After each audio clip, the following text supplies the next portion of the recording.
You've literally changed the way I am working with my reactive dog. He's scared of strangers, so I was giving him licky mats and treats, but putting him in a room with the door closed is working better. So thank you so much to this commenter for sharing with me. It makes me really happy.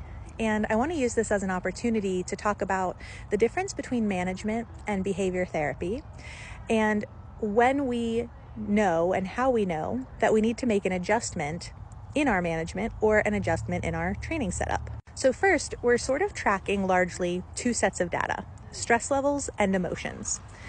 At a certain point on our stress scale, even if we started with a positive emotion, the dog's no longer having fun.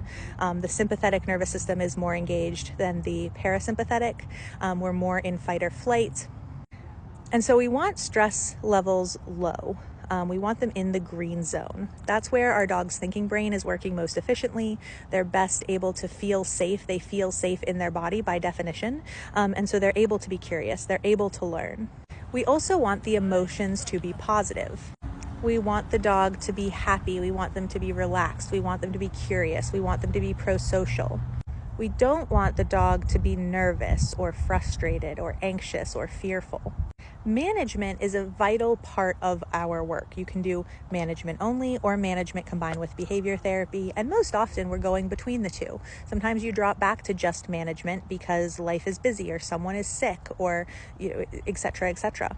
Management, the goal is to keep us in the green zone, so to keep those stress levels lower. And that does a few things, including it has a ripple effect. So if stress levels are higher, they're going to stack on top of each other. So if my dog goes from green to yellow and then there's another stressor, they're going to go from yellow to orange and then orange to red, versus if we started in the green, they might be able to handle that second or that third stressor better. It prevents negative associations from forming. So if I have my dog in the living room with the strangers and I'm giving them licky mats and Kongs, but they're still nervous, that's a negative association strengthening. And so I want to have positive associations. It keeps everyone safe, of course, is a vital part of management. And it prevents unwanted behaviors from being rehearsed. So if my dog is barking and lunging to survive the situation because their nervous system says there's a life or death threat, and then they survive, that's very reinforcing. So it's preventing those behaviors from being reinforced. With our management, we want to make sure that our dog is in green, that they feel safe.